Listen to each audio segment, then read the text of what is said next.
Stop that. Stop that. Stop that. I hear him chat to the noise. Move too quick, can't stop for the talking. I hear him chat with the walking. Just too sharp with the prize. White girls let it tell me I'm awesome, yeah. Hot like fire on the pan. If you wanna touch my please use caution. Cold like 0 degrees. I'm out the cage, gotta let out the beast. Revolutionary, gotta let out the streets. Locked in a cage, I'ma let out the sheets. We came for one man, forget my peace. We take the west side, take on the east. I'ma put them in the cage, never let out the. I hear him chat to the noise. Move too quick, can't stop for the talking. I hear him chat with the boys. Not so tough, but mans keep walking, yeah. Just too sharp with the prize. White girls, let it tell me I'm awesome, yeah. Hot like fire on the pan. If you wanna touch my please use caution. Stop that. Stop that. Stop that.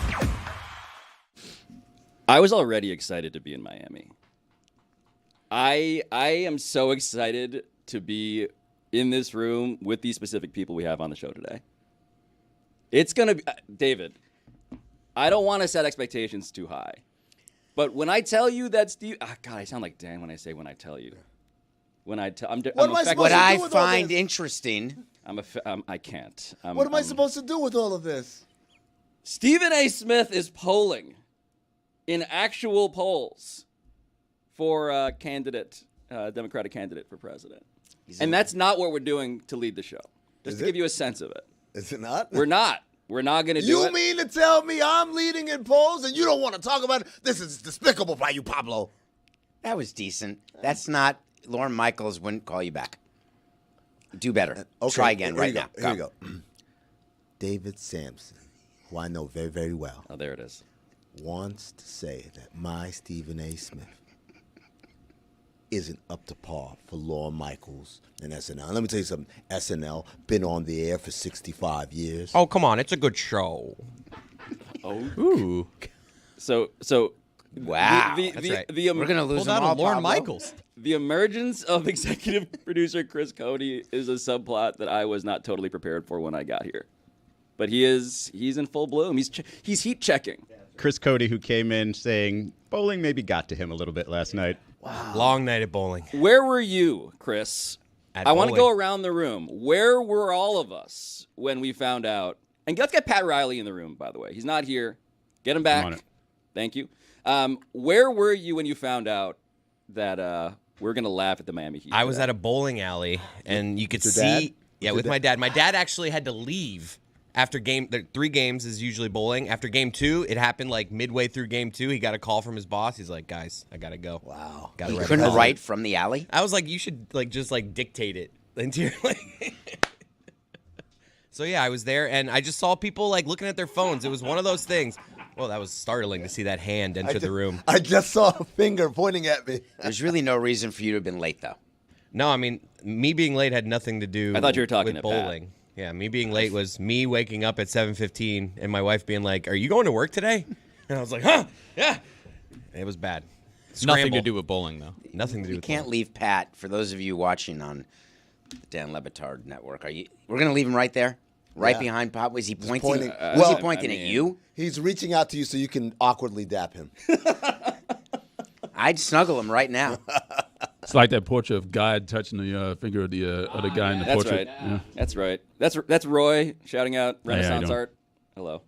Botticelli? Yeah. You a big Whatever you Botticelli say. person? Whatever you say. Yeah. Gesundheit. Find a child. Yeah. I would ask Jeremy where Jeremy was because Jeremy is, of course, the most plugged in the building that's across the street from this building reporter that we have. But Jeremy is not allowed to talk about the Miami Heat until he does something that we said we wanted yesterday. Are you Deliverables. serious? You have to be able to do your job. What did I do wrong? Thong song, make it. You promised. You the guys thong were song. serious?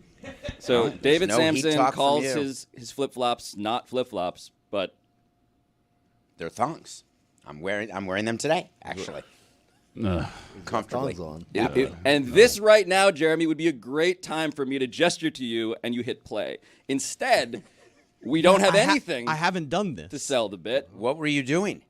So what we There were a need few other things going Touching on. your nipples to Andrew Wiggins? Did you? You can't. Don't answer No. that. No. No, you're not allowed to. Nope. Nope. You can't. Nope. You're forbidden. We are edging towards heat discourse, and Jeremy is going to just have to make. So are you some telling me music. that literally the only way we get to talk about this trade is if I go The make only a way thong song? that you can talk about this I trade. can talk We're about going it. to We're going to talk about it. I'm out. Oh, going to talk about I'll be right PJ back. Tucker. What happens after the edging? Well, is he? We're about to find out. Oh, I was at a great restaurant Oh. when the text came in. What was the restaurant? Cote, Miami. Where is that? Isn't that Cody, Miami? Yeah. Oh, it's Cote? is it pronounced Cody? It's spelled the same. It is spelled the same. It's a Korean barbecue steakhouse in Midtown. Incredibly fancy. Michelin award winner. You could get the Michelin A5 tasting. I didn't quite get that. However, then the phone started going off, and my first thought was, well, we're in Miami. Let's go do the show Right now, live. right now. Yeah. Hold the phone. And you can't taste anything, right? Nope. So Why are you there's going a to lot such of an expensive spice. restaurant? Wasted There's a time. lot of Good spice. Izzy. follow up. A lot of spice. So you and I was with so people you who feel love that kind of spice or food. you taste spice? I feel it. It's hot. It's hot. So like around your temples, like No. up in the jaw area? Nasal. That Okay. combined with the Sinuses. texture of the The of the texture beef, of right? beef is. Yeah. It's a great restaurant. Let's clip that. It's a cl- I Just, want use Pablo later, please. ready to In the go. club. I want you ready to go. And the only word I get back as I'm trying to spring into action, Pablo, quote, I'm in a towel. At a spa, I believe. I was working. I was decompressing In a towel. in a pre-scheduled spa setting. Did you have cucumbers on your eyes? I wish. What happened was I have a routine. You can imagine what the first part of the routine is. I don't even need to say what the routine is. But I go and I lie down and I forgot that my contacts were in. And when I awoken, That's not English. I cannot specifically give you the Pantone color of red that my eyes were, but it was wow. bad. I wish I had cucumbers on my eyes. Instead, I had shriveled up contact lenses. And that's why you couldn't detowel, get dressed, and I was not camera come ready, do some David. work. I was not camera ready. And are you now? Wait to see. We had an opportunity, guys. We're David wanted to come into the studio to talk about this trade. I said we should wait till everybody's ready to talk about the trade. How are we not ready? It's not like this came out of. We've been talking about Jimmy Butler for how long? Like since January 1st. Okay, does that give you enough time to be ready? 35 days. Were you going to learn about his stats or try to guess what Pat Riley was going to do? We needed to be here, and I wasn't going to come alone because I told Cody I was Okay. scared. Well, hold on. Chris was offended that you did not invite him to a restaurant that had Named his, after him. If I was going to a restaurant called Samson last night, I would have invited you. Sounds like a terrible restaurant. Very will. plain, very unseasoned food. Samsons. Little bags of candy. It was an insane dress appetizer. code for no reason. I wore a Robert Graham shirt. Damn flashes. The steaks, sloppy. Sloppy steaks. If the restaurant were pronounced Cody, I would have invited you. But it's not. We actually have no idea how the restaurant's name is pronounced. I believe it's called Cote. I believe that Amin El Hassan's night, when it comes to who is struggling the most on the road to giving takes this morning, I believe Amin is going to win that contest. Yeah, I was recording it till like 1 a.m. I hate this week. Are you already empty of takes? Do you have to regenerate? No, takes? because it's not like I get in this argument with Dan a lot. Dan's like, I need new stuff. I'm like, this is the stuff. It's like no one's coming up and saying milk is boring. Give me something. No, milk sells. It does numbers. Everyone wants to talk about this Jimmy Butler trade. Everyone wants to talk about what the Lakers did last night. Yes. Everyone wants to talk about Kyle Kuzma, right? Ugh. The Wizards. Brandon Ingram. Like there's a bunch of deals. Just because I said it on Sirius XM radio last night doesn't mean, well, that's expired. Turn that one away. Give me a new one. Make someone else get traded, right now so that we can talk about that. That hasn't talked about anywhere. It's fresh. Because Wait, hold on. Amin is arguing for the Nico Harrison Nike pitch approach. Yeah, look, I gave this to Kevin Durant. I'm going to change a couple names. It'll be all good for you. there's no such thing as tailor-made trade talk. Like, that's the thing I don't understand. Put that on the poll. Is there such a thing as tailor-made trade talk? They don't do bespoke trade talk. But your bread is buttered here. Dan, what he says, he did it to us. He said, I want 30 seconds of new takes on Luka. and all of a sudden in the container, well, that's our job. Your job is to come in David. here live and give us this something is we the- can't get anywhere else. David, This is already to annoying. say you can't get it anywhere else assumes that the consumer is hanging on every syllable with bated breath. They're not? Anywhere that we talk in the world. If I'm at a club and the bouncer is there and I'm giving him 15 minutes of show, well, I just gave away 15 minutes of show. It could have been done here. No. You were on till 1 a.m. talking about the Jimmy Butler What trade. I'm not getting enough of from the people I need takes from is takes. So Thank you. So Ryan Cortez, I texted him. by So the you went to way. Cortez? I went to Cortez and I said, Cortez, you prepared to zoom in tomorrow because Cortez is the minister of heat propaganda. And Cortez says, quote, zoom in, question mark. I'm going to jump in front of a train. That's a horrible text. Brightline? Do not that. We did not prep that pre-show. I'm just saying. If he really is saying what- that, there's places to get help. What? Thank you, You David. don't joke Trigger about warning that. for What- the what- description. That's terrible. What I want a sense of is how it feels to be a Miami Heat fan right now. How does it feel? I see Heat fans trying to spin this as a win. As just like, okay, we got Wiggins. No, you sound pathetic, Heat fans. It's a little numbing. This was like break glass in case of an emergency, last resort. Andrew Wiggins. No, I mean, especially Yes. with all the Durant rumors yesterday, it felt like a fun. That's see, me and Izzy talked about this yesterday. Farting? That was another conversation. No, the reality is this deal feels less than for people like Chris and other fans because you know what could have happened. What could have happened was the ultimate prize. What could have happened was that guy right there Pat Riley. coming back to life and saying to everybody, hey, let's do it again. How many times has he gone after Kevin Durant? Wow. Okay, so it's 2016. Good question, Chris. There was when he went to the Nets. There was when he went to the Suns. Woof. So this is the fourth time now. He'll get him They're one not day. quitters. What is Pat Riley saying this morning? We're almost there. Oh, no. What he's saying is I've got till 3 p.m. to get rid of Anderson. Because otherwise, the whole trade, I would Kyle not. Anderson. Kyle Anderson, thank you. The whole thing that people are not talking enough about, but I assume you were on till 1 a.m. You covered this. The fact that the Heat couldn't move Anderson to Toronto is crushing to them because of luxury tax, buyout market, the trade exceptions. They've So if got to you, move David, money. if you would have gotten what you wanted yesterday, told everybody, hey, you get out of your towel, Pablo, get over here, Amin, get over here, I don't care about SiriusXM, you would have started with Kyle Anderson talk. I would have started with I would not make this trade without Toronto. Remember, the way it was announced I wouldn't have stayed up for that. was that Kyle, well, that's why I didn't call on you, was that because you need your beauty sleep. I get it. I'm with you. And you look great today.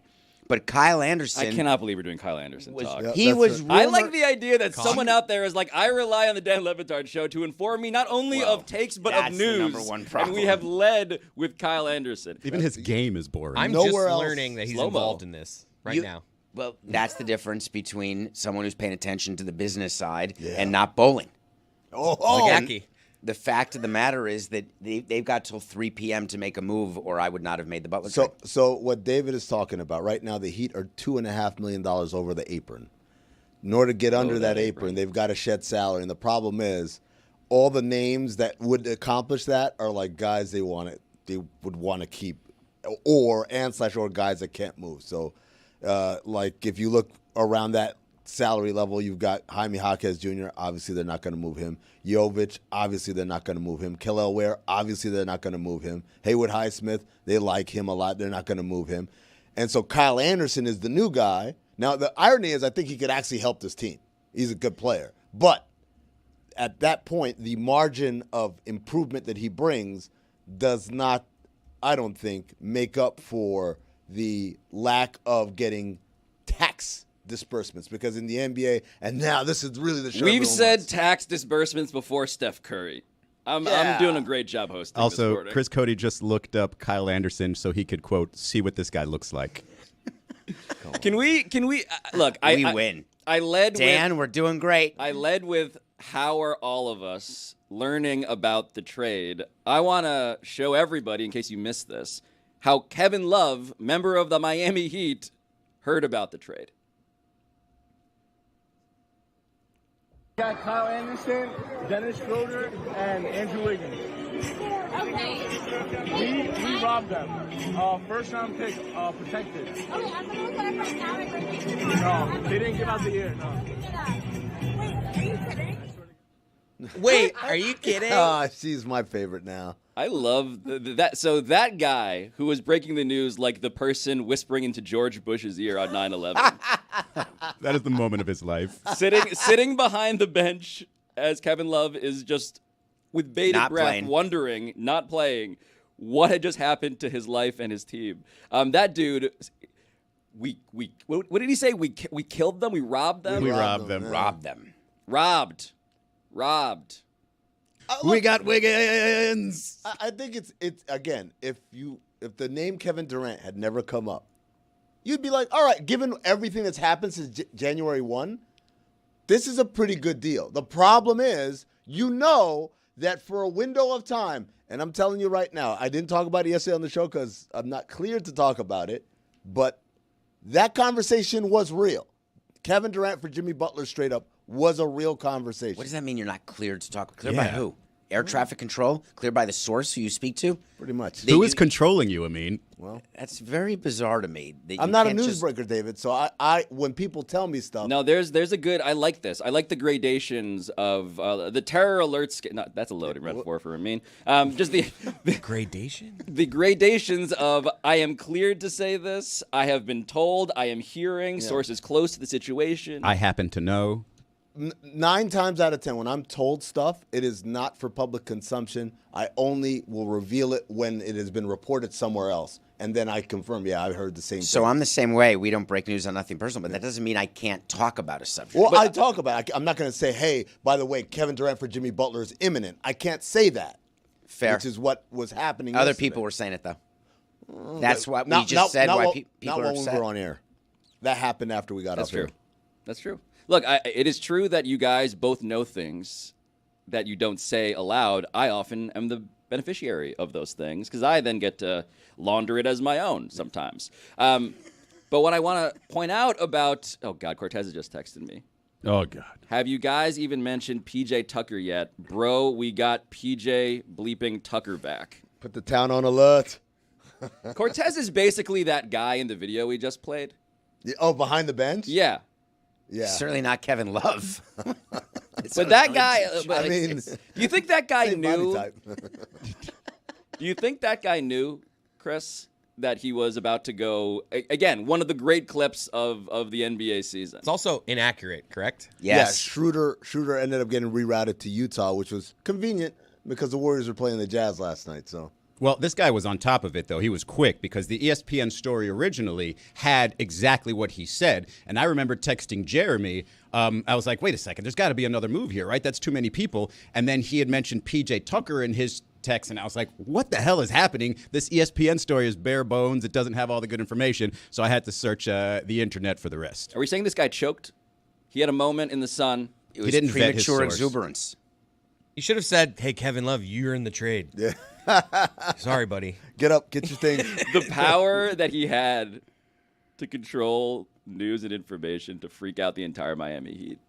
You think they were freaked out that Jimmy Butler was? I think it's well, actually, a fair question. If you're on the Miami Heat right now, Jimmy Butler, the temperature of this thing in the locker room has mostly been communicated through Kevin Love's memes on Instagram, in which it's conveyed to me they're not freaked out, they're joking about it. Yeah. What does it actually feel like, do you think? Well, I mean, obviously Kevin Love is launched into a second career of superstardom just by posting movie clips that are relevant to the situation. But the funny thing is, David, I heard you talking the other day about telling players that they got traded, and Dan being like, well, there's a broken trust. I think it was to talk about Cooper Kupp. And it reminded me of years and years ago, Alvin Gentry told me a story that they were going to trade. He was working for the Spurs, and they were going to trade Ken Norman. And Ken Norman was notoriously like a tough guy. And so, Alvin, you got to tell him. And so Alvin's all nervous and stuff, and he's practicing in front of the mirror. Alvin's still kind of a young guy in the game at this point. And he goes up to Ken and he's like, Ken, we want to thank you for everything you've done for the organization. Unfortunately, we've decided to go in a different path, and so you've been traded. You got to lead with the you've been traded. You've been traded to Milwaukee, right? And Ken looks at him and says, "Do they have banks in Milwaukee?" And Alvin's like, "Yeah." He's like, "Then I'm fine, cool." And he just says, "That's it." And that's most players. Most players, yeah, like this is a part of it. Now, obviously, the Luka deal is an example of like no one saw that coming. But if you aren't Luka Doncic, if you are a regular rank and file NBA player or someone who was suspended several times since January 1st, everyone knows something is coming. So it's not a shock or like, oh my God, what are we going to do? Who won this trade, though? Who won? Who won this trade? With Pat Riley, with cardboard Pat Riley as my witness. I Well, want a verdict. Two things. One, it kind of looks like what I imagine other people feel when they turn on the show for the first time and see Pablo instead of Dan. And it's just like, this guy? Puppet strings. We should get strings hanging from his fingers. There's one clear winner to me. I can't believe we're even debating it. To me, the clear Jimmy winner Butler. is Jimmy Butler Yeah. because the Warriors gave him a $121 million extension. 111. So he did not. Is 100? I thought it was 2 years 121. I'm gonna have to do a correction on nothing personal. Are you sure it's 121? Can you reveal your source? Bobby Marks. Okay, Bobby Marks says 111, not 121. Okay, all right. I gotta go retape something. But listen, player option gone. It's now guaranteed, 2 years, and age 36 and 37. Making so now it's only 55 and 56. I thought it was 60 and 60. Yeah, 54 and 58. But he's also in a place that is probably better suited for him to actually win something, even more so than Phoenix if he would have been there with Durant, because that would have been still a collection of random stars brought together maybe by Coach Bud, but probably not, versus the Golden State Warriors. And I keep pointing to that 2022 title. Like, history is going to show that one of the biggest anomalies, one of the weirdest championships ever, and they did it with half the team that was that, best team ever, 2017, 2018 team. So the idea that Jimmy can go in there and win a championship seems kind of real. By the way, do you guys know what the Warriors also accomplished beyond gaining Jimmy Butler and giving him that deal? Does it involve an apron? Or the second apron? They got under the first apron. God. At some point, we're going to explain aprons. Sure. It's But- this thing that you wear when you're cooking. When you're so you cooking, so you don't There should be an Understand. NBA-related cooking show, right? And it becomes more restrictive the more aprons you wear, and We you just have- kind of go from there. The more you Our eat. merch store has failed in not offering aprons. NBA deadline. I'll wear aprons. I don't want to see that. Just an apron and thongs. An apron and thongs. I regret. By the way, that's a Wednesday. I regret. Don't ever look at me like that regret again. so much that has happened already. I regret the question I asked. Who won the trade? Really, what I wanted to know was who lied to us. Who lied? Well, Who was lied there to a lie us? told? I want to know. There was Jimmy Butler. There was Bernie Lee, Jimmy Butler's agent. There was the Miami Heat. Bernie's always the answer. Who's lying? The agent. The agent is always lying. So, what did he lie about? And was he lying successfully to the point where he got exactly what they wanted the whole Yeah, time? look, the idea was that Jimmy wanted money. That's all this has been about. It's not about the offense changed around me. It's not about they didn't get me enough help. It's about Jimmy Butler has a track record of demanding he gets paid like what he thinks he's worth. And when he doesn't, he basically says, well, I'm going to go somewhere where they will pay me. And every step of the way, that's where it's happened. So this is not a culture story. No. This is a money This isn't story. a Shams story where Shams had the list of teams that the agent said don't be ridiculous. Well, Shams- That is a total lie. Am I misremembering the Yeah. story here where the Warriors were one of the 4 teams that Shams had and So- the agent for Jimmy Butler said this is absolute horse hockey? So this is an example of something where I can reveal. Where Bernie told me that, and I'm not saying that this is the truth, I'm just telling you this is what Bernie told me. Bernie told me they never requested a deal until the Heat suspended Jimmy the first time, and they said, well, if you feel like that, then you might as well just move him. Basically, if this is how you feel about Jimmy Butler, that you enough to suspend him for conduct detrimental, sounds like you kind of are done with him and you just want to get rid of him.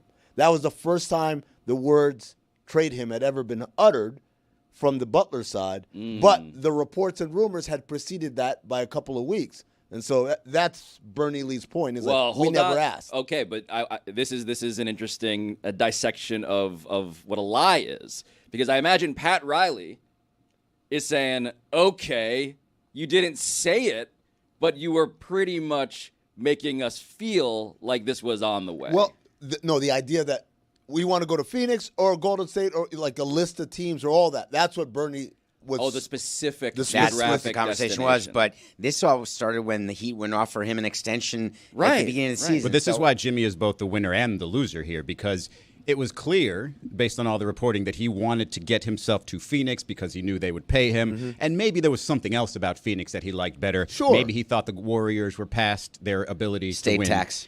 anything at all. But they backed him into a corner approaching the deadline. Both the Warriors and Jimmy are kind of losers here because the Warriors didn't want to pay him. They ended up having to, and they were desperate for another star. Jimmy didn't want to go to the Golden State, but he's over there anyway. And so it's one of those deals where Jimmy had to back off and probably thinking, hey, they'll just leave me on the roster all year long because that's the threat that the Heat had. Wait, why did the Warriors have to pay him? I missed that part of your. Because in order for them to trade for him, he wouldn't play for them. He wouldn't sign an extension with them. Therefore, don't trade for me. That whole act. Yeah. That's what he did with the Warriors. Same thing he did with Memphis. But let him just supposedly. play out the year and. Okay, if you see how want- that works out. But they gave up assets to get him. That's the whole point. You would like it's the same thing you just said. I wouldn't have done that deal without having a landing spot for Kyle Anderson. Oftentimes, teams when they've agreed to terms with the teams with the principles and numbers work, the next part is you give permission for that team to talk to the Yeah, agent. baseball does that too, but the talks happen before that. You know that. Of And course, So but- Butler did that, but if you're the Warriors, you can also just call the bluff. No, but David, you're not going to risk it. That's the point. You don't do that deal unless you know he's going to sign the extension. And so they talk to him and they figure it out, and that's why they do the deal. Well, you part don't risk of, it. But I mean, to your point, part of like what I want to wonder about here is whether Jimmy Butler and Bernie Lee are good at this. Right, They're- the idea of they're like excellent. We're so unpredictable and volatile that we might just get out of here as soon as you trade for me for all that stuff. Are you kidding me? They're the Stockton and Malone of this. They're amazing. Like Bernie's doing this over here and Jimmy's doing that over there. I don't even know. By the way, they're so good at it. I don't even know if it's premeditated. I think they're both just doing their own chaos individually. That's my question. And it just fits perfectly. Is this a strategy, or is this just exactly the right temperament you need to scare teams that are increasingly desperate for talent? I say this all the time. In the NBA, they tell you be professional and da-da-da, and you don't like it, it's okay. You can put your request in, but you show up and you do your thing and be a good soldier. And I'd say it time and time again. If you do that, you're never going to get what you want. The only way you get what you want in the NBA is you make a big effing mess. And Jimmy Butler and Bernie Lee are masters of, we're done here? Okay, let's start effing up this place, flipping up tables and spilling drinks in people's faces. And, David, you could shake your head, but at every step, they've gotten to where they wanted to go, and they've That's gotten our fault. compensated. There's no question. Who is but it's the hour there? owners? It's owners, presidents. It's you give in, and I can't stand it. It of course they're going to keep behaving that way. There's no You consequences have a to behavior. we don't you change negotiate it. with terrorists position. I learned from the best. Golda. Oh, I thought you were going to say Harrison Ford in Air Force One. Jeremy is back, and I don't know Am why. I allowed to talk? Or Do you have a allowed song? to talk? yeah, there's a song. You're allowed to sing. Chris? These things right here, for letting all the ladies know what I'm all about. You know, the finer things in life. Check it out.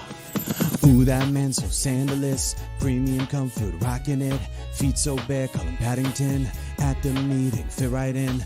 Am I human or not? Not wondering what I got wrong. All because my thongs, baby. My thongs. Tell me that I mean nose, or maybe Pablo. My thongs. The word toes was right there. Oh, Look no. at my Put toe. your foot down. Look at my toe. No. Put your goddamn foot down. There was one word that made that entire song. Like sometimes Sandalous. one word makes a song, and sandalous. Sandalous? Is I amazing. wonder who wrote that one. It was a mean. Guys, I didn't know I was actually supposed to do this. I did that in 20 minutes, but thank you. Thanks for the He criticism. looked so Can I talk about tired the when Heat he came now? back in here and like exhausted. I should have just ghostwritten the song and gave it to him, but then we'd have to hear his takes. Well, now we have to anyway. He did call what I presumed was, a pretty intimidating bluff. But I guess Yeah, you're welcome. I guess. Jeremy's been saying for weeks they're a Wiggins away. So, Look, I have been saying as a joke, they could really use a wing that's a two-way player that, can help create for others occasionally, sort of like a Jimmy Butler. But Andrew Wiggins is really helpful to what they're doing right now. I actually, obviously, as I was making this, don't know what we were talking about for the last 25 minutes. I assume it was talking about how having Durant floated for the last 8 or so hours of these negotiations really deflated what should be looked at as a pretty solid deal considering the circumstances. You had a player completely force his way somewhere else. I'm happy that Jimmy ultimately got what he wanted in his money. I think the Heat are probably, in whatever petty parts of them, a little bit happy that it wasn't Phoenix, the team that he initially was trying to get himself to. Okay, this is the question I have for you. Oh, that's a fine. Oh. Venmo bucket. Venmo bucket immediately. Chris, do we have the Venmo fine We chart? need the login. Cortez. I can't get fined because Cortez is Yes. texting me more about PJ That's Tucker. no, you're There it fine is. because your phone was on. Phone interruption. That's $10, Pablo. Fine. Luckily, it's not a Tuesday. I do have Venmo. Win double. I do the have Venmo on my bucket phone. is presented by, you guessed it, Venmo. Jeremy, what is the propaganda spin here for the Heat? You were beginning to say that Why there am is. I always positioned as having a propaganda Because spin? you Why were can't I just- just cover basketball? You were just saying that Jimmy Butler getting paid $100+ zillion by the Warriors was something that he could feel good about because it wasn't the Suns I'm giving saying him whatever little petty parts of them want to feel good about waiting it out and trying to get the deal that they wanted as opposed to the one that Jimmy wanted in only for Jimmy. But the reality is it probably would have worked in some sort of machinations like this one to get him to Phoenix either way if Durant had just been willing to go to Golden State. So it would have been Wiggins and some sort of pick and what they got. David mentioned Kyle Anderson earlier and needing to reroute him. That's something maybe we'll see later today. Only to me, the importance of that is because if the Heat, I believe, get under the first apron, that they can go get someone on the buyout market. When the time comes, they could use another ball handler, a point guard that can help them initiate offense. Slow-mo. But what Wiggins does for them in what the present machinations of their starting lineup is in particular is huge. He's a gigantic upgrade offensively from what they have in Haywood Highsmith, but not a downgrade. Is this a Heat culture bet?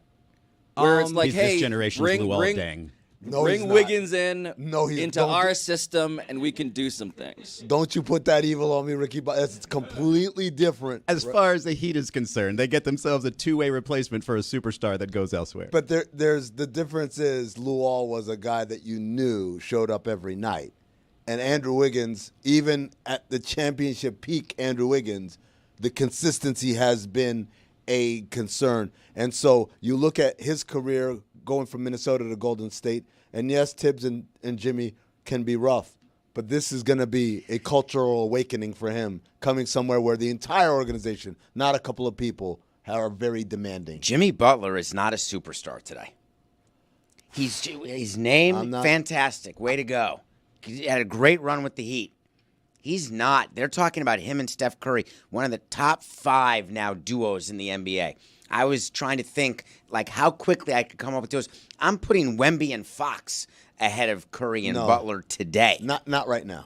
I think we also have a difficult time discussing Jimmy Butler generally because his regular season performance and playoff performance are so drastically different in terms of production and reputation. The thing that infuriated the Heat, it turns out, this season is the thing that makes him special.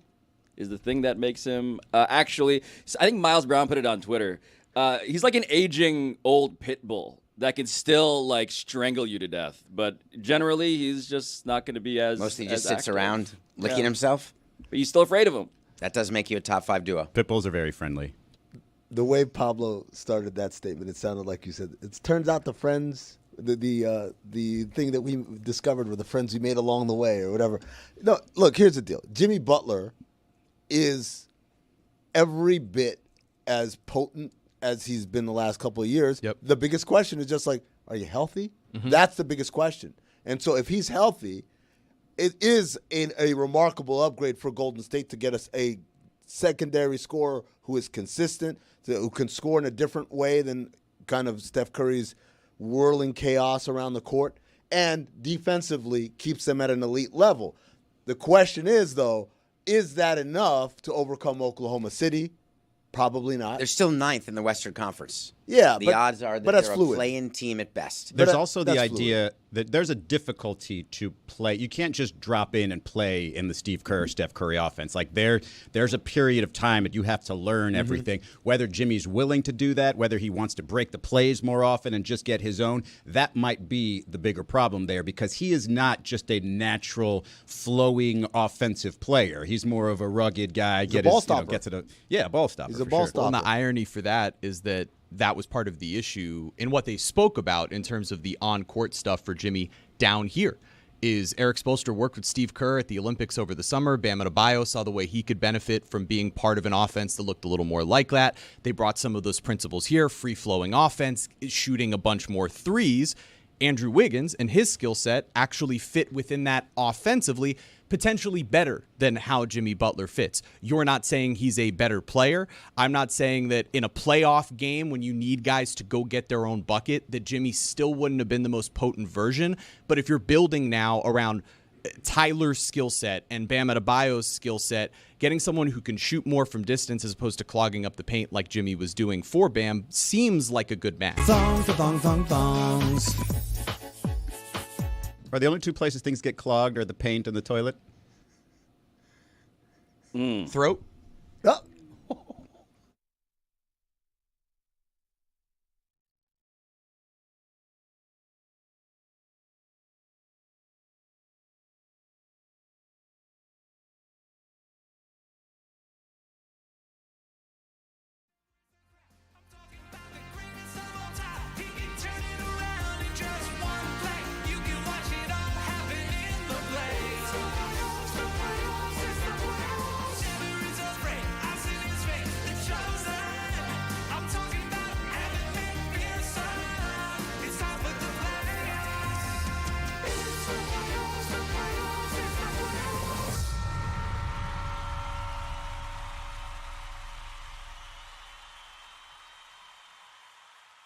Evan McPherson?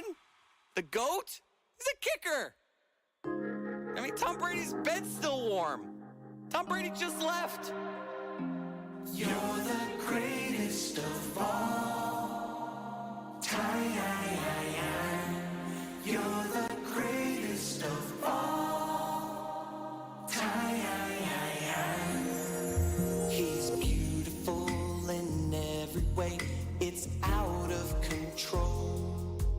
He throws the ball most accurately and won 7 rings. So good at quarterbacking, he's meant to our decade teams. A 6-round draft pick with a chip on his shoulder and a dimple on his chin. You're the greatest of all time. You're the greatest of all.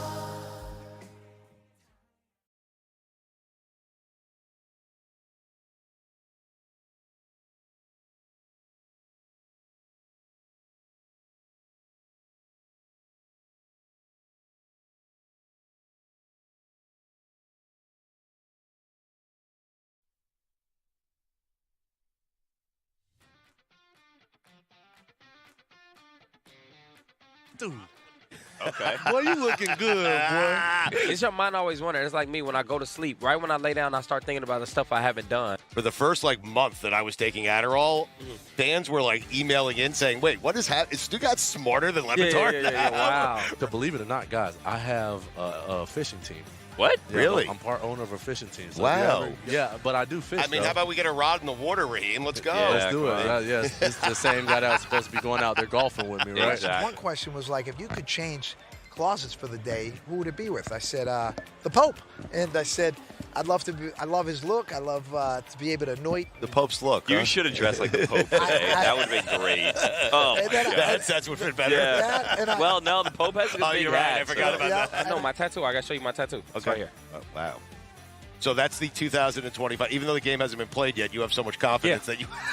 And then also, I got I love three you, of them. man. I'm reading between the lines here, Stugotz. Yeah. And Ed didn't say this. He'd never say Right. this. But he kind of said, a little bit easy for Christian. He had all these genetics. I mean, all he had to do was fulfill his destiny. You know what I mean? Unlike Ed. Yes. Ed had to come Ed had in to here. work. So Larry Zonka got stuck at sea one time, like in the Bering Straits or something. They had to come and rescue him with a helicopter. He did, for real. I think Really? Rob Yeah. Conrad was out like on a boat by himself, fell off the boat. No, the And boat then- was drowning and he had to swim to shore. Mike Tyson scared me. When Mike Tyson tells you to do something, you do it. I got up. Yeah. Yeah.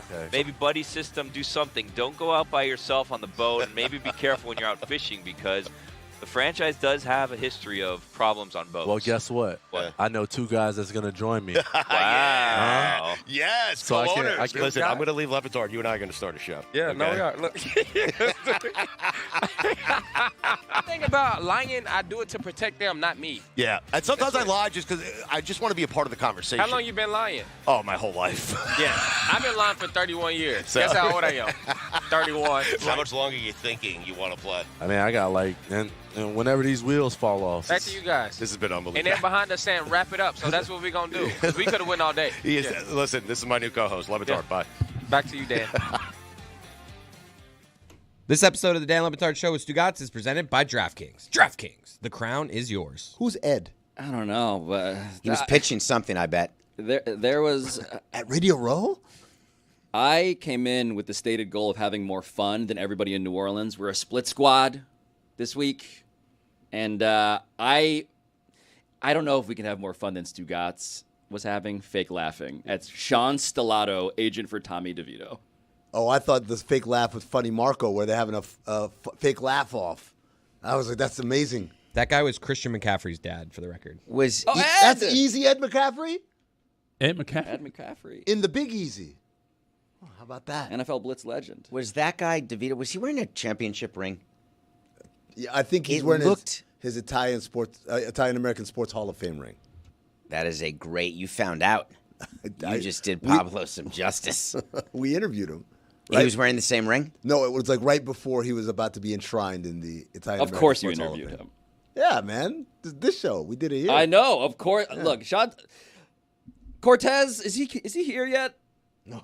Speaking of attention-seeking gas bags, whose throats I want to hear Clogged. noises from. Cortez. Go on. Yeah, that was not a great intro. There you are. What the hell was that intro? You're a professional podcaster and journalist. I'm embarrassed by that last 20 seconds. I don't know what you're doing. Where's your PJ Tucker jersey?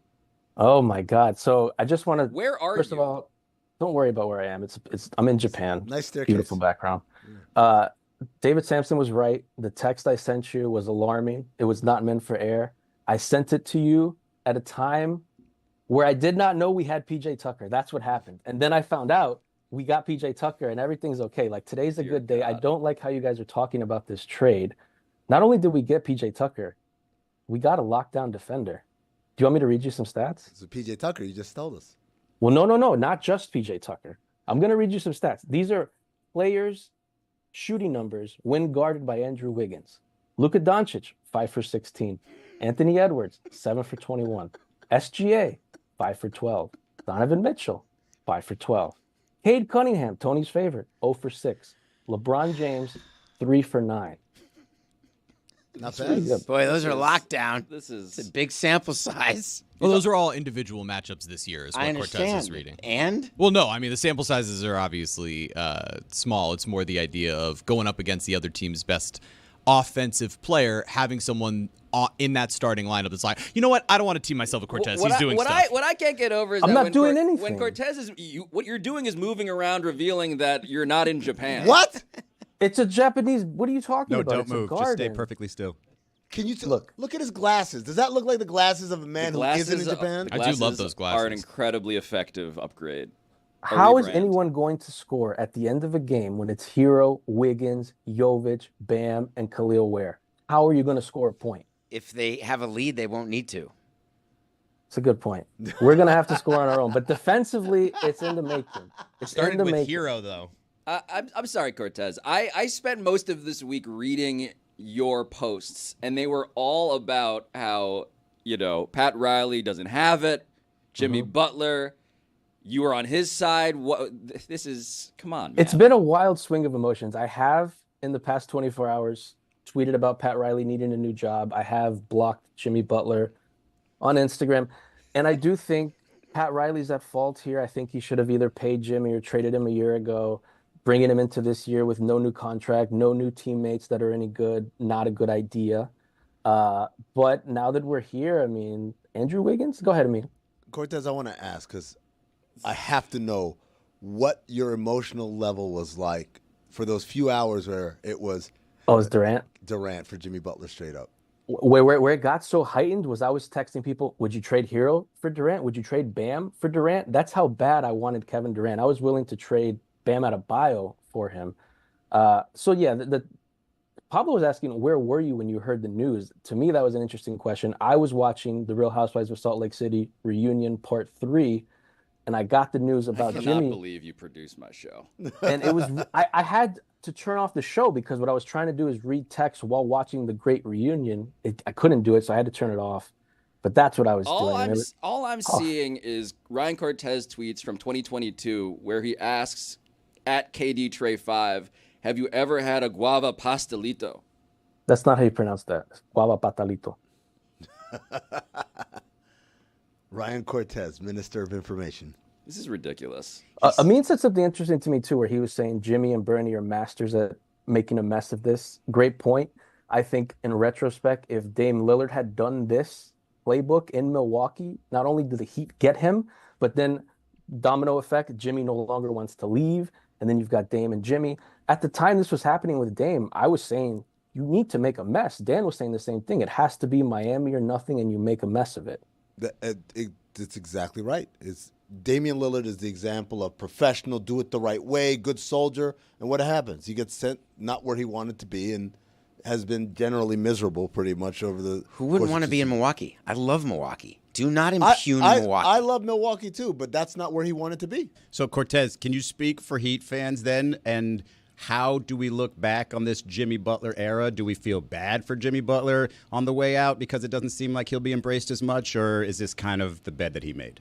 No, I mean, look, at this moment, he's a traitor, and I don't want to retire his number. But there you go. The zoomed out view is obviously it's an enormous success. Zach Lowe wrote 2 months before the Jimmy Butler trade that the Heat had the bleakest future of any team in the NBA, and he wasn't wrong. I mean, it was insane that they got Jimmy and got to finals. I mean, when they got Jimmy, as Dan has pointed out, that was supposed to be move number 1, and then you get 2 or 3 guys. So the idea that just Jimmy, it was an enormous success. And I hope one day they do retire his number, but for now he's dead to me. I don't like sober Cortez.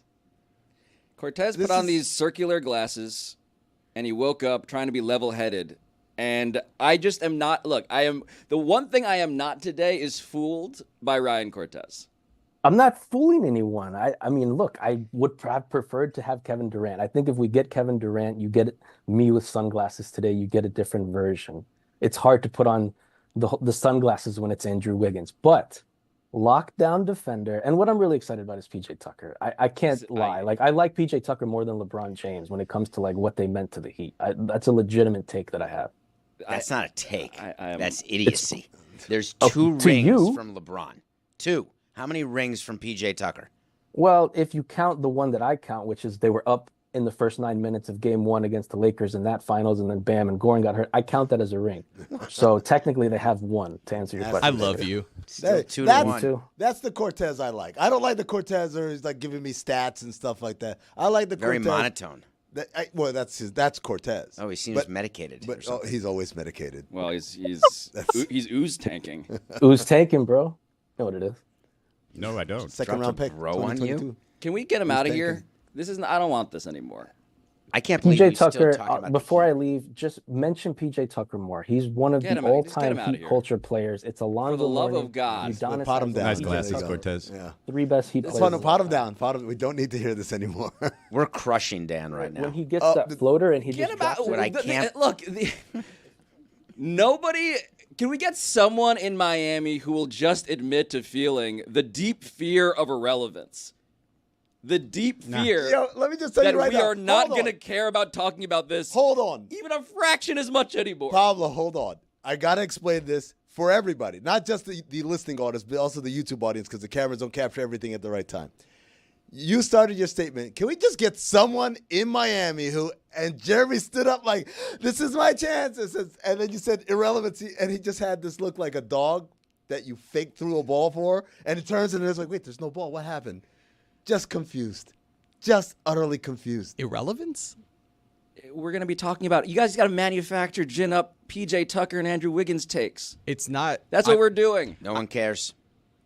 We've been doing it too long. We haven't spoken about Pete Alonso. We haven't spoken about the Lakers. Yeah, Nobody wants to hear about Pete Alonso. Pete I gave Alonso? the best Pete Alonso stat that's hell ever outta here. happened, Why is and he they here? kicked me out of the show. No one cares.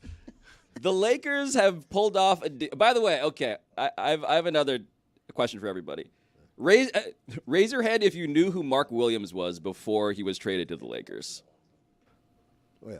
I feel like Amin, Izzy, and Jeremy have to raise their hand, whether they have or not, just because that is what they trade in. It's their job. He was a first-round pick for, He's the, really for good. the Hornets. Oh, he's not really good. Turns because out he's always You have injured. not seen a Charlotte Hornets game since. He's always Finish that sentence. injured. Larry You don't Johnson. think the Lakers overpaid for Williams? I'm sorry? Did the Lakers overpay? No. In a win-now situation for the Lakers needing a center, no. The reporting was that Luka really stressed to Pelinka, I need a lob threat. Which is kind of what Anthony Davis was saying. Hey, can we get someone to play center so I don't have to? But, and it's true. If you look at everything that happened for them last year, it happened after they acquired Gafford, pretty much to go alongside Lively. So Mark Williams fits that bill. He's an incredible rebounder. He's a body in the paint, and he's young. A lot of other names that they were talking about were guys that were kind of over the hill. And if your thing is this isn't LeBron's team anymore, this is Luka Doncic's team, then yes, you go out and you get young. You don't get Jonas Valanciunas. You don't get Nikola Vucevic. Now, the problem is what they gave up, is what David is talking about, because they gave up Dalton Connect, who a lot of people like. He's a pretty good shooter. They gave up a 2030 first-round pick that's unprotected, and then a pick swap as well. Now, when you talk about those things, they're far enough in the future where, on the one hand, you can say, Luka's in his prime. Those picks will never be anything He'll still be in higher his than prime at 18. 29. Yeah. Won't he? What? The 2031 pick. Yes. Luka's 25. Yes. It's 2025 already. Yes. He'll be 31. Is that past his prime? He's No, done? it'll be deep in his the prime. end of his prime. I don't think it'll be end of his prime. I think he doesn't have Middle to end? It does depend on the question of how in shape is he going to be now and going forward. That, but also if he's healthy, he has a type of game that is not really reliant I on agree. explosion Yes. and athleticism. So his game will age better than the way Russell Westbrook's game aged, by way of example. But the problem is when you have an unprotected pick that far into the future, it's a massive futures gamble. We're basically betting. The Hornets are betting, I bet you're going to F this up by the end of this, by the time this pick Yes. is available. And the Lakers are saying, no, we won't, because we got Luka Doncic. The other part of this is, as I look at that roster, and Izzy, back me up on this, Luka, not a great three-point shooter. He's a volume shooter, but he's not a great shooter. LeBron, good three-point shooter, but mostly off the dribble when he's got the ball in his hands. Austin Reeves, not a great three-point shooter. Obviously, Mark Williams, not a three-point shooter at all. So you're looking at this roster, it's like, well, beyond Rui Hachimura and Dorian Finney-Smith, who neither of whom are really volume shooters, where's the spacing for this team? They could use Steve Kerr. Yeah, they could use a 58-year-old Steve Kerr. Get him This out is me there. backing you up. That's all true, I mean. Thanks. Mark Williams, 43 games in 22-23. 43 doesn't sound like 81, but maybe there was something different.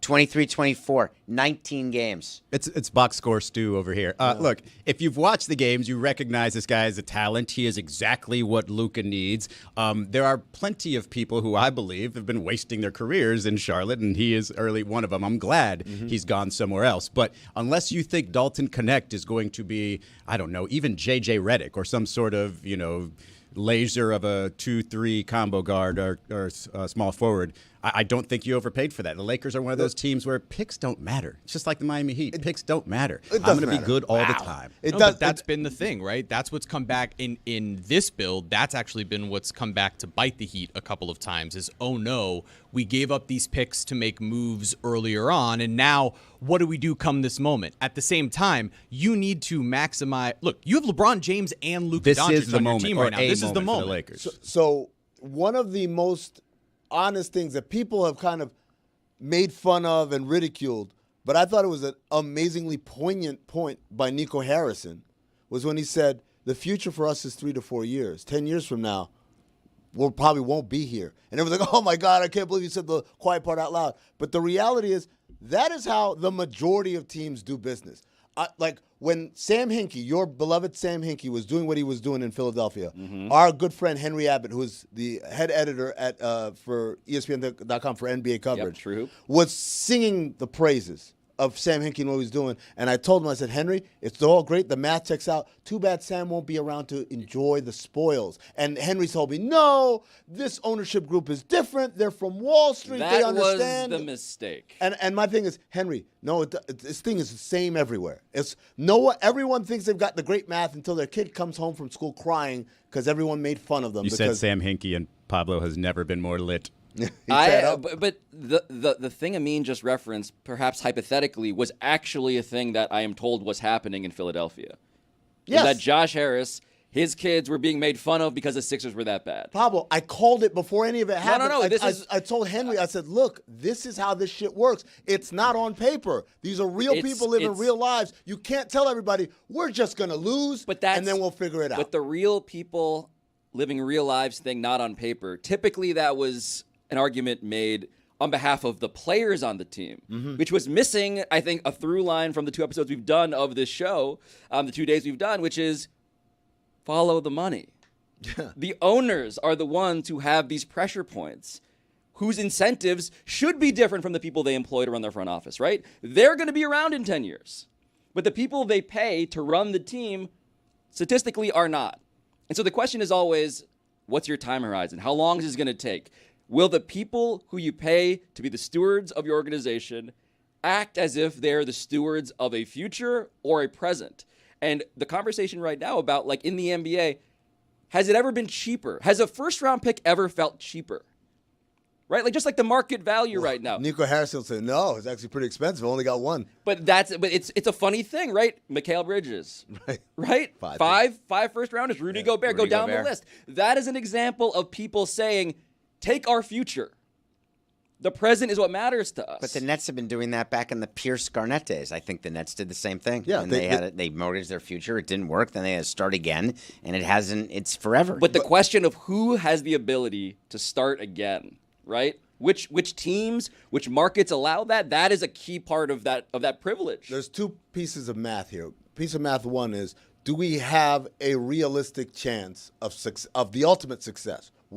Not to be good, but to win it all, right? Because that informs why, for instance, the Warriors will give up a first-round pick for Jimmy Butler, because they think his addition can give them a realistic chance to get one more of these, or to actually prove to Steph Curry we're doing everything we can. They're betting on themselves. Right, that's one. The other math is the people making the decisions.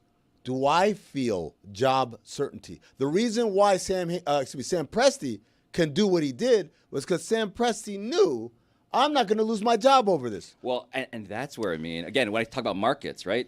Oklahoma City versus Philadelphia. Yep. Right? Like, we're talking about, when I say who has the competitive advantage, David, I'm in a market in which the pressure point is not going to feel as painful. Did you forget about Chicago? The Cubs did it with Theo. They lost 100 several years in a row. Baltimore's a big market. They lost, and guess what? They were there, won a World Series. It can be done. You just have to do it right. And it's not as market-related. Owners don't necessarily think the way you're saying. They don't have a GM in place saying, oh, take me through the tank and I'll fire you right when the tank's done and I'll have someone else. But I think the argument from Philadelphia, to Amin's point and to my experience, has been owners tend to overestimate their rationality and they underestimate how much it sucks to be made fun of. Their stomach for this. They don't have the stomach for it, and nor should they. You just paid billions of dollars to be the cool kid. You remember when you talk about Mark Cuban? There's no way you could sell the team and still run the team. It's all built on that. The reason I'm spending billions of dollars on this is not because I'm going to flip it 20 years from now and make X fold. It's because I want to be the cool kid. I want when people come to my parties. How do you have Usher here? Oh, well, he's a good friend. You don't get to be friends with the cool people without this cool entryway, which is I own the team. And so if that's your starting point, you own this property because you want to look cool. Yeah, the opposite of feeling embarrassed. No owners feel embarrassed, though. The real winner here is Chris Cody, who now knows what Kyle Anderson and Mark Williams look like. That's two. That's good work. And you were late today. Well, you got to bring that back. Crushing it. Still bothering me. You were saying, David, no owner. When owners walk into a room, they're cool. People take photos. They want autographs. They're not like, oh, my God, you lost 100 games. David, why do they want to? They want to be near ownership. No. Why do owners get autographs and give autographs and take pictures? Because people want to be near power. Near power of what? Of any. Of I mean, these guys are all anything. Hold on, these guys are billionaires, right? So before they own a team, they should have walked in the rooms and gotten photos, go back right? to Steve Ballmer. Steve Ballmer is the number one example of this. But David, there are some exceptions to, I think, your point, which is, in general, these guys are living great lives. The team tends to outlast all of the temporary news cycles. They get to be a steward of the thing that is wired into people's childhoods. But then, of course, I think of, I don't know, what's it like to be John Fisher? What's it like to be, at the time, Dan Snyder? What was it like to be Josh Harris when the Sixers were tanking? What's it like to be these deeply unpopular people who get booed? Jim Dolan getting booed in the Garden. Jim Dolan does a lot of things. Listen, our owner used to get booed, and there were negative things.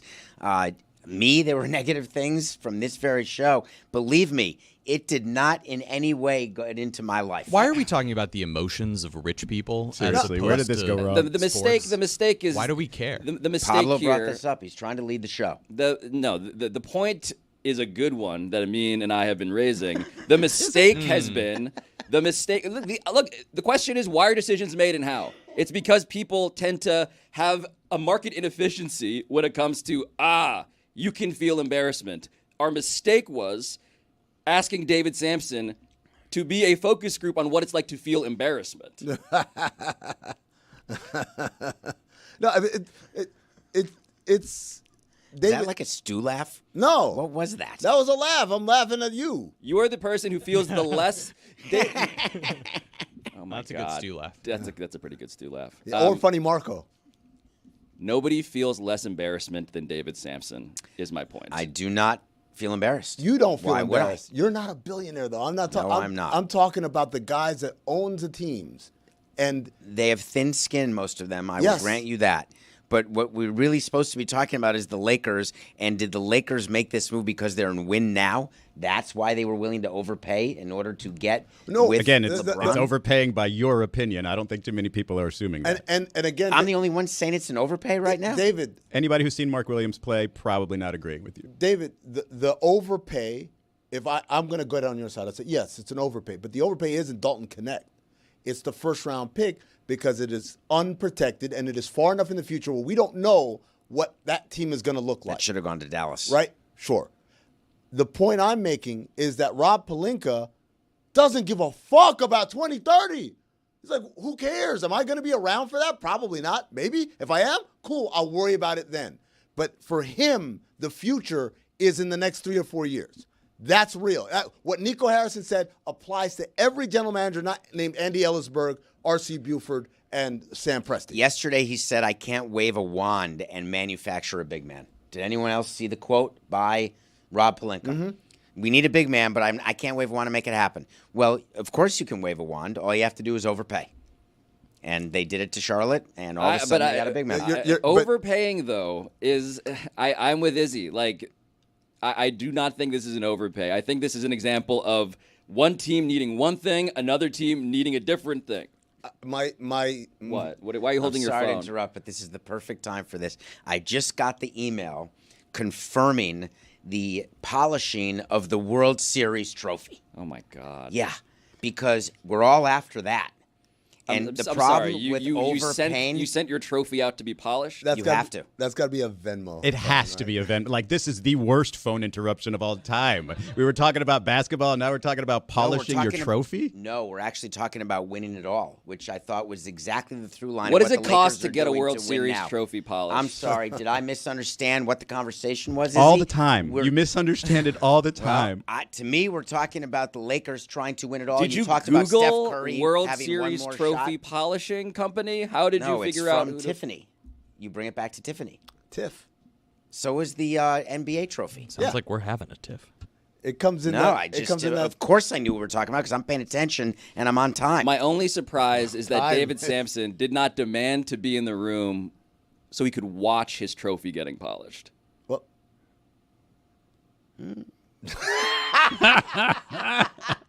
That's a horrifying. In a towel?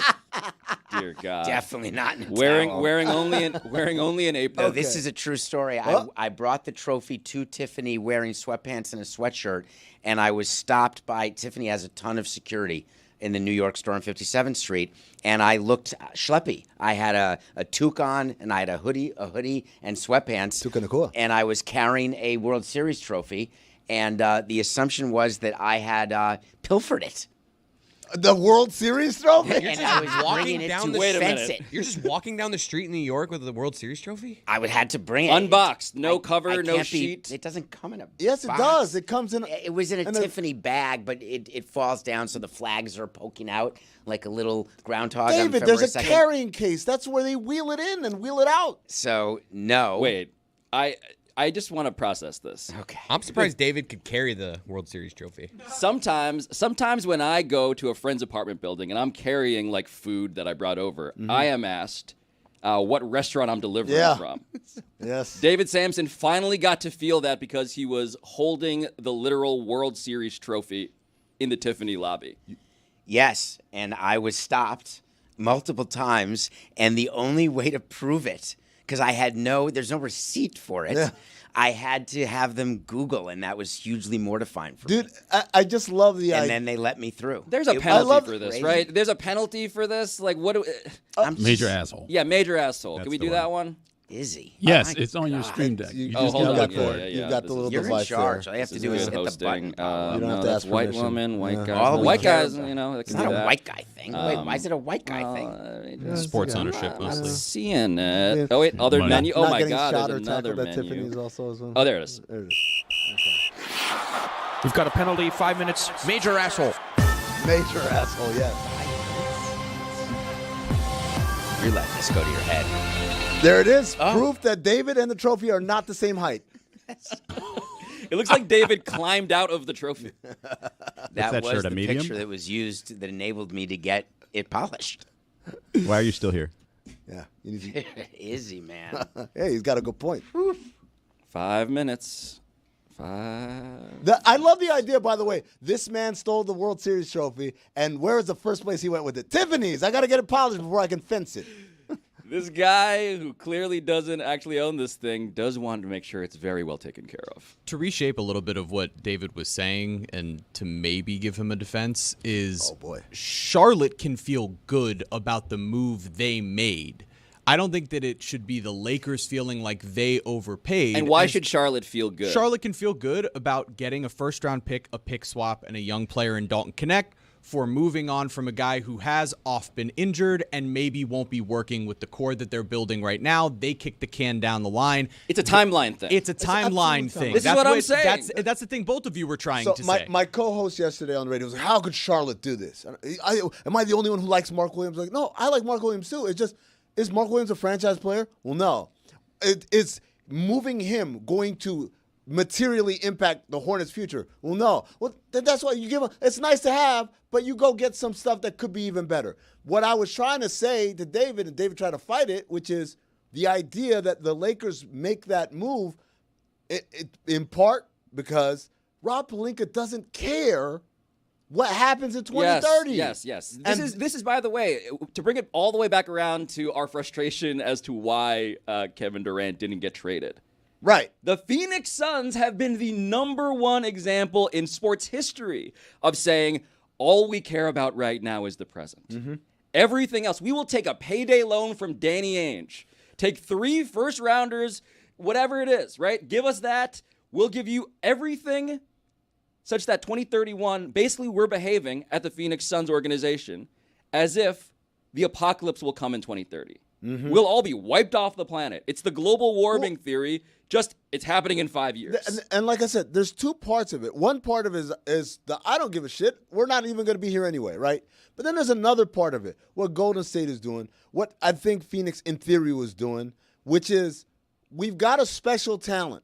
We owe it to them to give them every tool possible to go out and win right now. It's the same thing for the Lakers with LeBron. It's like it's hard to look at this guy who's an all-time great, who's still playing at a high level and say, yeah, we're just going to punt this year, and then we'll see how it goes next year. You can't say that to those guys at that age. So they're trying to say the window's open now. We can't just expect it to be open forever. Mike D'Antoni used to tell the story all the time that Dan Marino told him. He went to the Super Bowl, his second year in the league or whatever, and they lost, and he said, that's all right, we'll get them next year. And then never went back to the Super Bowl. You can't sit around thinking, oh, shit, we'll just get better, and eventually we'll get back, and it'll be all right.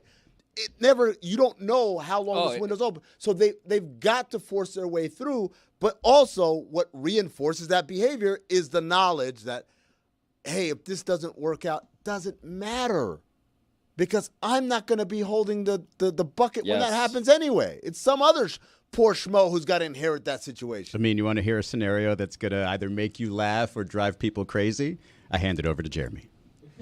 So Phoenix is terrible, right?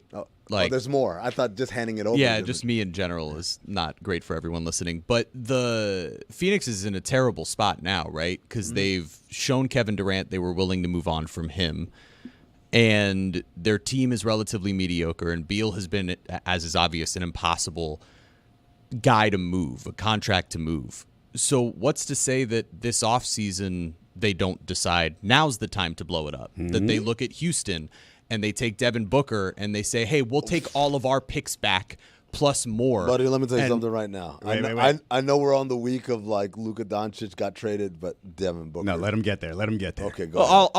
All of this was to set up is the idea of, is Durant not an equally depressed asset come this summer, and why overpay now and know that type of guy could be available in the same Is spectrum? Pat Riley eventually going to land Kevin Durant? This is the 5th pursuit. No, I think that Phoenix is the most interesting team at the end of all of it. At the end of all of this, it's Phoenix that's most interesting because of the lack of movement, not the additions. They're the team that I'm looking at and going, look at those 2 guys who are now sitting right there. They're holding on out. that roster. They're denying reality. And they've been doing it for a year. Yes. For everyone who looked everybody, at the Heat and said the same thing, like it was a team that was forced to look internally and decide to go with a younger core in Miami. But Phoenix is in one of the strangest positions of any franchise in the league. The Suns are catastrophically run. Their owner, we've done this, of course, on Pablo Torre Finds Out. We did an episode about Matt Ishbia, about how he runs his organization. It is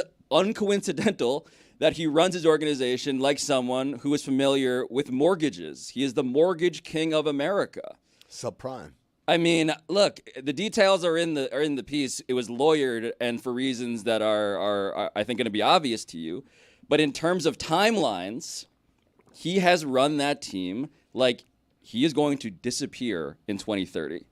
And this raises many questions. But one of the questions I have is it the case now, motivated by Jeremy's observation, that Kevin Durant actually was too good a soldier? He needed to be a worse soldier. The bad soldier theory of getting what you want. He needed more Jimmy Butler in him. What did Kevin Durant want, though?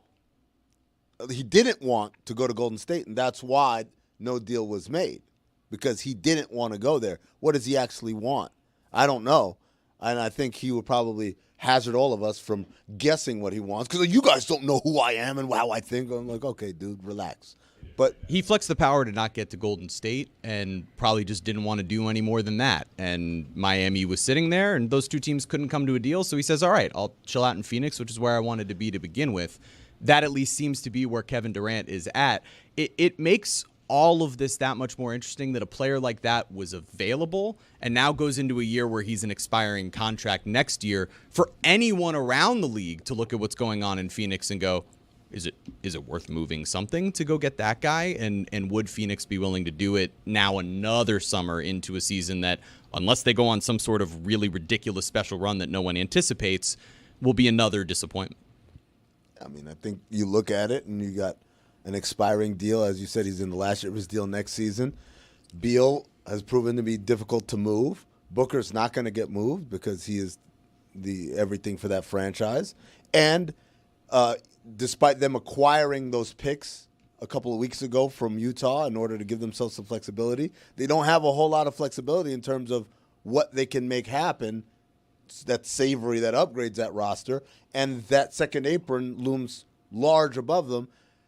Durant might be their only way out in terms of getting out from under this and trying to run this the right way. Are we just the second apron thing, right? Before we just fully feed yet more Miami propaganda, the second apron thing, and David. I don't want to get into the weeds of explaining what that is because it's just, I guess the summary is it's an even more punitive tax on top of the tax teams used to pay. But what we're saying is that this rule has changed the economy of basketball transactions. Yes, but not because of the financial impact. That's what the problem or the... Explain. Please explain. So once upon a time, the league said, we're spending too much. We need to curtail spending. How are we going to do it? If you spend beyond this number, which is way above the salary cap, we're going to institute a dollar-for-dollar luxury tax. Ooh, that'll stop guys from spending. But guess what? It didn't. People kept spending. So they said, in the next collective bargaining agreement, we got to do something crazier. I know what it is. It'll escalate. So after $10 million above, it'll go to $150 for every dollar. At $20 million, it'll go for $250, et cetera, et cetera.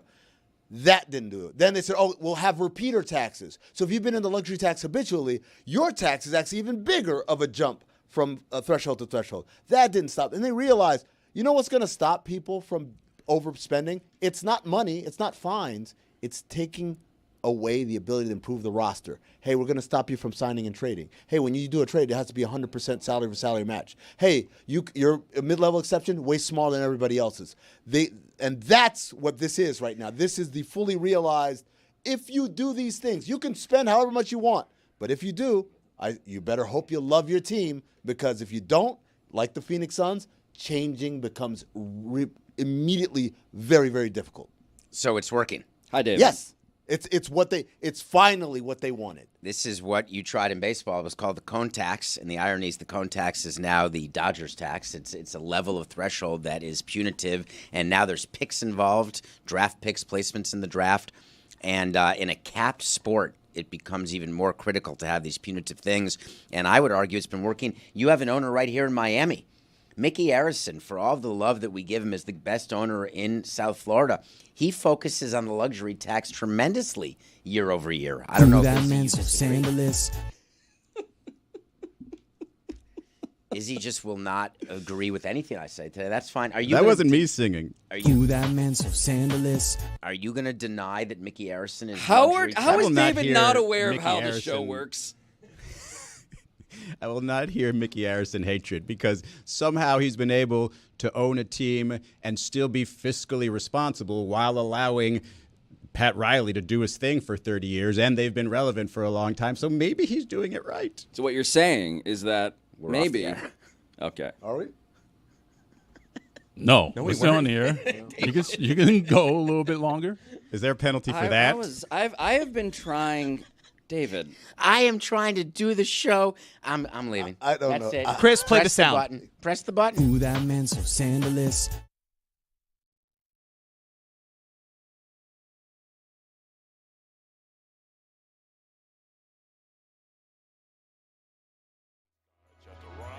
Come on now. One shot at whiskey, a go-go. There we go. Now we're drinking to unemployed technicians, but a job to do. Professionals with a drink or two. Just a thimble of gin, and then I'll be locked in. After gin, then we're gonna go to the Super Bowl. To the Super Bowl.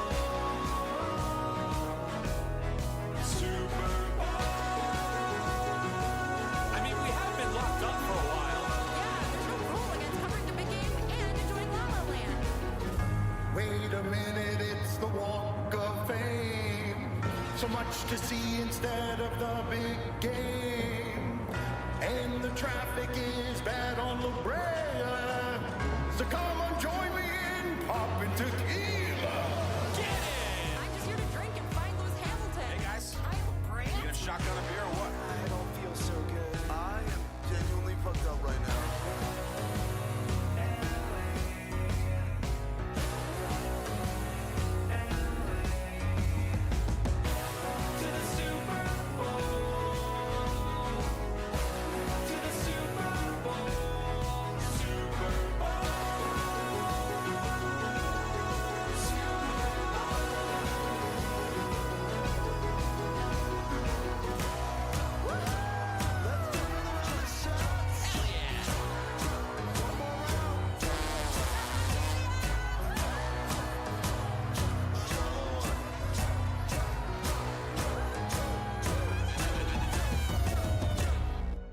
It's showtime, buddy.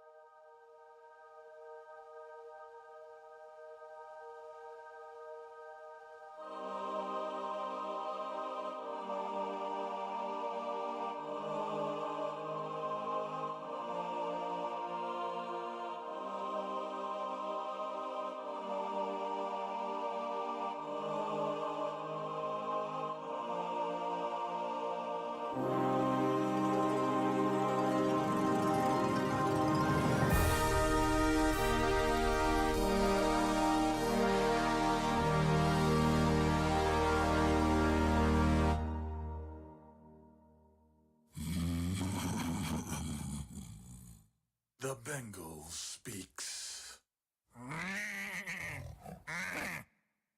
And the ram responds. The Bengal tiger.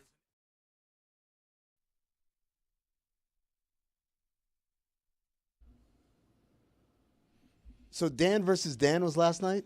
Or Dan I've and been Dan? seeing photos. The last Dans, I've been calling it. Whoever wins, we lose, I think, is what That's the the Alien tagline? vs. Predator movie poster used to say. Also applies here, potentially. It went great. Why are you... Did it? Yes. Did you watch it? It was... I was getting reports the whole night. Oh, from people From on the Dan? ground. Oh. There are No, lots. how could I get it? He was There on the are stage. photos of the crowds, the crowd size, guys. Very big. That's Dan and Dan. There it is. Dan's melting into the chair with The that only brown negative jacket. is that we had people in place, and I think that all of you will appreciate this more than I did. Dan showed up pretty much just to get on stage. Dan There Patrick or Dan Le Le Batard? There was no green room situation. There was no prep. There was no anything. No he mingle? no nothing. Now, after the show, he did major meet and greets, major Oh, VIP okay. stuff. All right, there you No. go. But when you're on tour Uh-huh. for a show, he did a full, even Springsteen, Mick Jagger. You're getting there early. You're sort of getting set up. Dan went car, stage. That photo is just hilarious. I can't tell where the chair ends and Dan starts. It's just his head popping out of a chair. I was just trying to think if that's the outfit he wore to do the show on Tuesday that he recycled again for Wednesday. But it actually went great. It was sold out. There were a ton of people who got to spend time with Dan after the show, which was Dan. great. Our Dan loves taking photos with the people. Well, the people love to be with him. Not really. He doesn't love it. It's just a way to get out of whatever situation he's in. Come take a photo. Okay, now leave. Yeah, he doesn't have to talk that way. Oh, I think He would rather actually have loves being with people. 1,000 small talk conversations than one conversation. He feels the gratification from the fans, and no, it's legitimate. Like Moss every year, he does this. Well, he's listen to the thing. Dan is genuinely appreciative of Yes. the love and support. But also, Dan is the anti-Amin. Amin will go and give someone 15 minutes of show if it behooves him, right? Dan is like, I don't want to do any show. That's why the photo is such a great opportunity. It's, I gave you the most meaningful interaction possible that also costs me nothing. Dan will do show with them, but it'll be South Beach sessions, and he'll be like, when have you cried last? are you in a happy place when you listen? He like really wants to get in there. Do we know what they talked about? I just know that. I like how the one thing we need reporting on is our own companies. Which we don't have clips on for some reason. I could tell you what Kevin Durant is thinking this whole time, but I can't tell you what happened. You're allowed to talk about that? David was mad that we hadn't said the word Super Bowl. No, Pete Alonso is actually what he was mad about. Well, I was upset about both because it's Thursday, and I was picturing Adam Silver doing the Snoopy dance because Roger Goodell is on the back burner. There's shows, and we're sort of looking. It's been 40 minutes or 84 minutes, and there are other shows just getting to Super Bowl now, having started with Jimmy and the Warriors. I'm just going to read the Chiron on First Take. What will the Super Bowl come down to? This is my favorite thing because I saw someone tweeted at us either yesterday or earlier this morning saying, please don't spend the show talking about Jimmy Butler and the Lakers trades and all that stuff. It's Super Bowl week. And I said, the operative part of the word news is new. What's new, Super Bowl? If you tell me right now something we didn't know about the Eagles or the Chiefs that we've learned in the last 24 to 40 hours, I'm pleased to have that conversation. If it's just who's the Chiefs gonna have win, no injuries. That's new? Yes.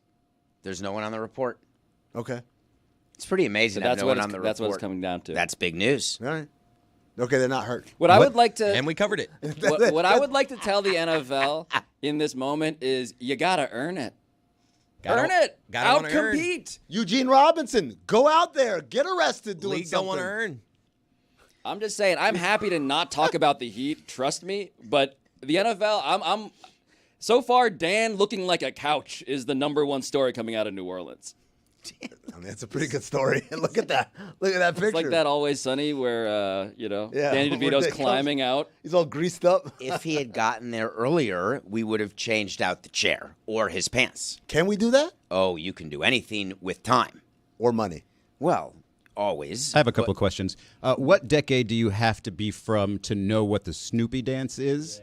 Ooh, 20 also, CD. Pablo, why do you think that people think you're a food delivery person? Do you not see how he dresses like a schlep? Oh, that's why. That's why. Okay. Members only windbreaker. He's got that's schleppy. The onset of a potential paunch for someone of his young age. I do have always paunch? messed up. What's a paunch? I do have I early understand onset euphemisms. paunch. It's very Paunch was a cop on this television show Too called real. Chips. That's not true. Oh, it's Eric Estrada. Yeah. So he's growing an Eric Estrada. Yes. But it's all but it passes as Italian for some reason. We're doing a show for Greg Cody only, right? And he always walks around with bags. So Pablo's like got stuff, and it's not organized. It's not like a briefcase. And walk around I'm with busy food. finding out stuff. Sorry. Well, he walks around the city and he's sort of collecting food in bags. And then I picture him walking into a lobby and being stopped like you're heading into Tiffany with the trophy. Like people looking, you're like, what apartment's that for? I picture you walking into Tiffany's and them thinking, where's the tall one from the Wet Bandits? Daniel Stern? Well, they're looking for Daniel Stern because... Right. Yeah. More of You a just Joe Pesci referred guy to the than Home Daniel Alone Stern. robbers by their gang name. The Wet Bandits. Is that how Daniel Stern is known? #1? Yes. Home Alone by far. Yes. More so than City Slickers? Not bushwhacked. Or Rookie of the Year. Rookie of the year for me, man. I'm just Yeah, glad we got I'm not- Roy in here. Roy Hi. got lured out with Hot with ice. Celtic Pride. Heat up the ice cubes. That's It's actually. the best of both worlds. You know what? It might be Rookie of the Year. It's Home Alone. I know Are you? it- You Hold guys on. are. It's a high. better role though. It's- That Rookie Home of the Year role Alone. is fantastic. This is like what's Arnold Schwarzenegger known for, and you guys are like Jingle All the Way. No. Good flick. What? But remember when he gets Kindergarten stuck cop, between clearly. the doors, knocking on the doors of the hotel room, and Little the help both here. doors closed? Help here. Let him now. Help me now. Little help now. A here. paint can hit him in the face, and then he stepped on a nail with no shoe Oh, on. wait, hold died on, in hold on. Amin got some Obama in his paint can, hit him in the face just then. A paint can hit him in the face. Now that's SNL You worthy. just learned that I do a really good No, Obama. but I hadn't heard it in person before. Oh, yeah. Can we get to Stephen A. Being a Democratic candidate for president as Barack Obama has learned the news? Got a couple of presidents in here, too, if you need them. Let me be clear.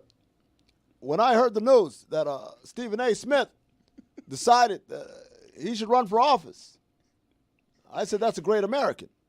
Now, some folks across the aisle don't like that. They want Skip Bayless to be the nominee. But I I told my family, Sasha, Michelle, Malia, that gets me every time. Stephen A. Would make a fine candidate. Now, Stephen A. Wait, hold on. Here, Joe, wouldn't you agree with me? Listen, man, he's a good guy. He's got it. He's got real pizzazz. I like him. Now, Stephen A. Is he from It's Scranton? the hands every time, Is right? he from Scranton? It's the hands and the losing breath as soon as he starts talking. What does old Donald Trump believe about Stephen A? Who does a good Trump here? I don't. I've tried, and I realized don't. I can't do a good He Trump. talks sports, all right? He talks a little bit, and he doesn't do it well, okay? He talks way too much, if you ask me. Okay. It's not terrible either. I mean, it's the only option we got. This is not terrible. this is It's a Hall real of Fame week. binary equation you're giving approval to. No, we didn't do the lips part. You got to do the lips. You have to have the fuller. And the fingers. A lot of fingers. You know who does a really good Trump? Brad Williams. Brad Williams is a really good Trump because he does the hand movements really well. I heard a lot of people do good Trumps. Godfrey does a good Trump. There's a lot of Trump. Our buddy Josh Rosen obviously does a great Trump. He actually makes money. Has a Trump impersonator. How much money does he make? Enough to pay his bills. Yeah. You know this. You've seen the W-2. I've seen Josh Rosen, and I've seen him play You places. think he gets a W-2 for that? 1099 probably. Yeah, it's not. He's not. He's not getting benefits on this shit. And Brad Williams and Donald Trump, same size hands. It's true. Nice. Well done, Roy. But guys, you guys aren't talking about the real president. We're talking about 2028, baby. 2% Stephen A. is polling in this. What's the plus or minus? What's that? What's the margin of I'm blanking. Someone please help me.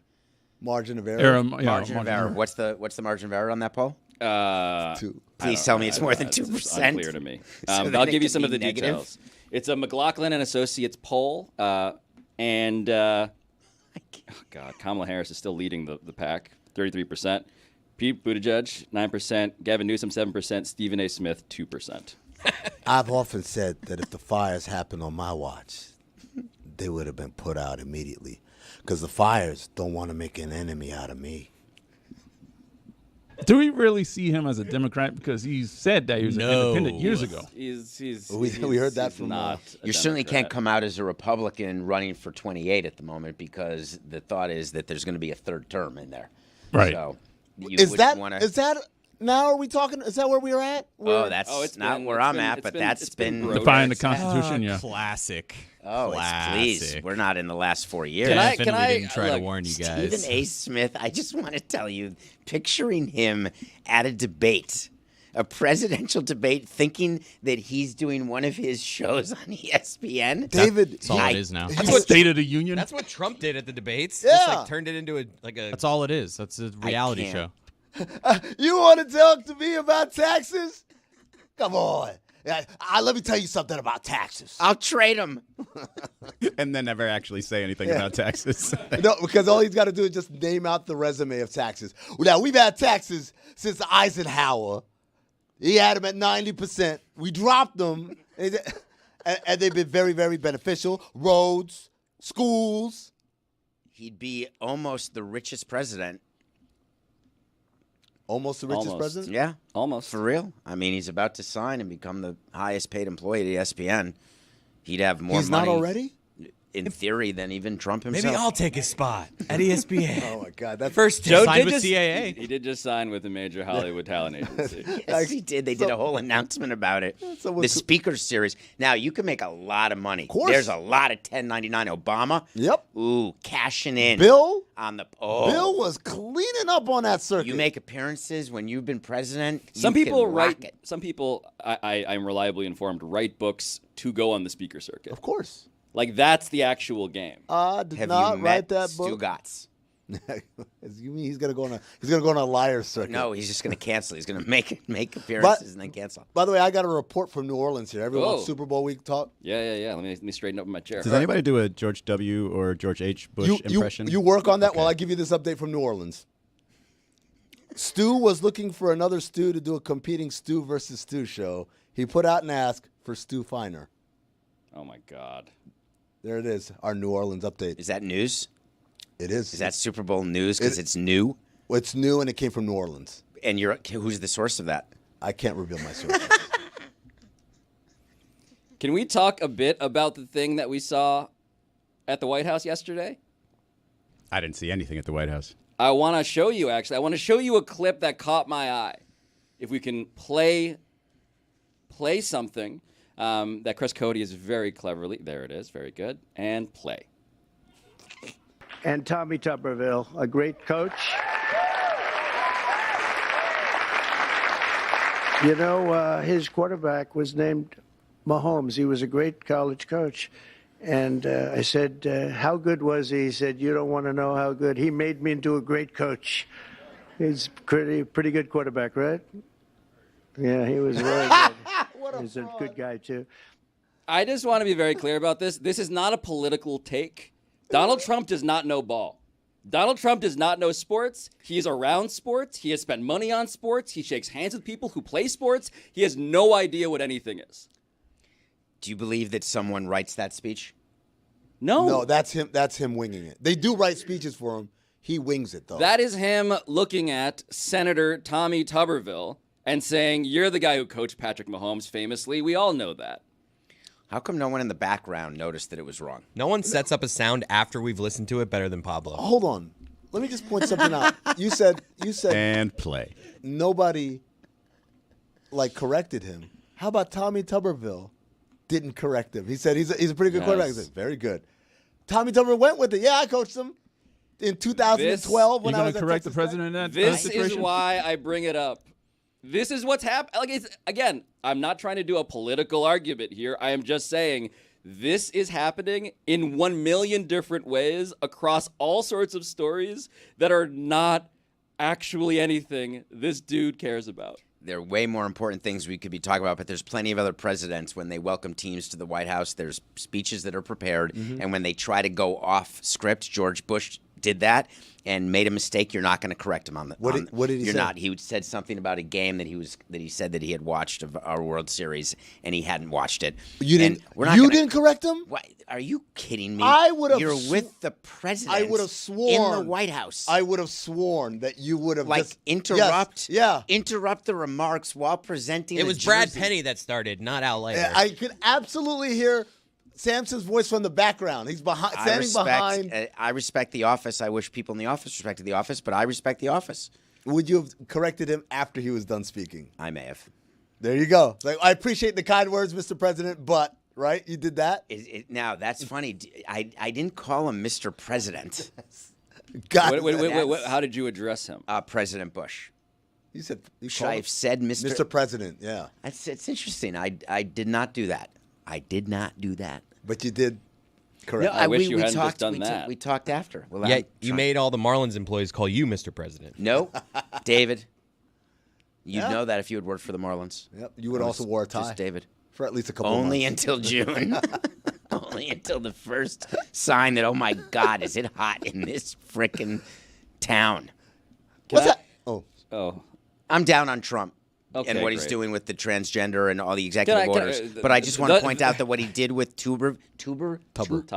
Tupper. He said Tupper. Tupper. You'll get it. Like Tupperware. Keep saying it. You'll find it. I'm having a hard time enunciating it, except to say that I give him a pass on that. I do not in the least. I know, but I don't want him to know that. I'd prefer my president not to actually. Oh, I see what you're saying. Spend time on that type of stuff. Sure. In any other timeline, the idea that a president tried to make a sports reference and face planted would be otherwise not symptomatic of a larger trend. Agreed. A troubling trend insofar as the background of that video, which, to Chris's point, I did not do a great job of setting up. He's surrounded by girls, young women, for what the C-SPAN Chiron describes as the No Men and Women's Sports Executive Order. Speaking of telling people to play and to not. It's a ridiculous thing. Wordplay. It's a ridiculous thing. And I say that because, look, I'm at all times with what David referred to as the transgender. I'm trying to be somebody who you want to hear from, even if you think I'm going to be the guy who is in the tank for one side. I'm not in the tank for one side. I am just here to remind people that when you say this is a deeply unpopular issue, 80-20 a winner for the GOP, 80-20 a winner for the mutated Republican Party, which is true. Just please stop pretending like Democrats had been shoving this down people's throats. Yep. The idea that everybody on the left was so pro-transgender that finally Donald Trump is going to stand up to the big bully. It's just not what was happening. But we're not saying pro or anti-transgender. What the executive order was about participation in sports. Yes, and the good news is that there have been rules regulating participation in sports on the basis of hormones, testosterone, which is, look, an arguable debate. Sure, we've done episodes about it, but they've existed. There have been regulations the entire time. There are fewer than 10 college athletes who are trans at all, meaning that we're debating issuing executive orders, fear-mongering about less than 0.02% of the population, while also casting that population as the bully. The most effective straw man of all time. It's in 80-20, Izzy. 80-20, it's a winner. And I'm not disputing that. It is a winner for the Republican Party. What I'm saying is that this is something that I can't abide by because of a misrepresentation of the reality of it, right? I'm not saying that it's not unpopular. I'm saying that we here who have cared about this issue saying, actually, let's consider this population of people. Let's consider that if they were to go through with these regulations, these hormone therapies to decrease their competitive advantage conferred by male puberty, if they were to do all of that, that they deserve a right to play. What I'm saying is that people who have been saying that and believing that, like me, have not been platformed to the point where everybody is saying, let's celebrate the trans athlete. It's been a relatively lonely journey for those people in particular. And so for those fewer than 10 people who are just trying to participate in sports, being cast as Goliath, as the bully, as the big bad wolf by the president surrounded by these women as props, it's insane to me. So it's just insane to me. Is this a Title IX issue? Is this something that can be appealed in the courts? Roy, there are so many legal pathways shooting out of this, Title IX being one of them. And I guess I even hesitate to go to that point because I want to make the argument even more basic. The boogeyman you have created is not an actual concern. And it's just the most overblown political issue of our time. It was a platform issue that was used by Trump, and it gets people riled up, and he was able to take care of it. And then he was able to say that I'm doing what I said I would do, which, by the way, is a whole nother subject.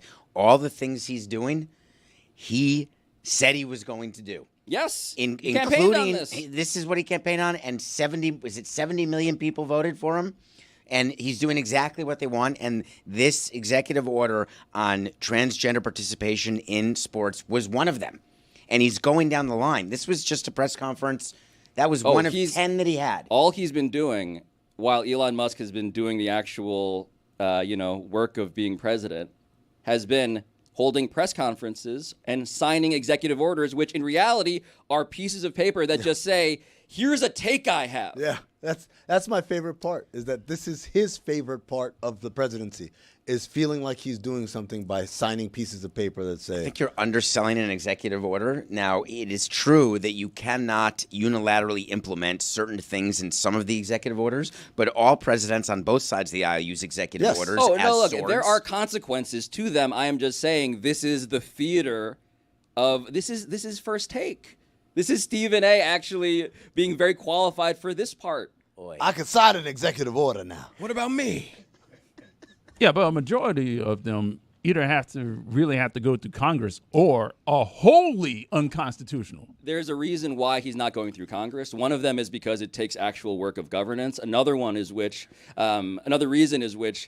he does not have a huge majority in Congress. He has a very narrow, the thing that I am frustrated by is just the way in which we have lost any sense of proportion, right? The smallest population of helpless people who are contemplating suicide at a rate of 1 in 3 are the big bad wolf. That's who you should worry about, those people. Meanwhile, the victory that Trump won, again, it's crowd sizes, right? The whole premise of this is he won so overwhelmingly that this is what the people wanted. He's just doing what they wanted. Look at how much he won by. We are misrepresenting basic statistics all of the time. And it's infuriating to be purely just on a counting level. Like we're really just going to eat all these lies. Yes, for 4 more years. And more. Maybe more after that. But Wholly unconstitutional. Now, but when you pack the Supreme Court, you have and you assign the way he has, then you feel a little more emboldened with that branch of government. When you've got the tiebreaker, which he has with J.D. Vance, in case there's a few Republicans who fall astray, which happened recently with one of the appointments, you feel emboldened as the president that you can use the 3 branches of government.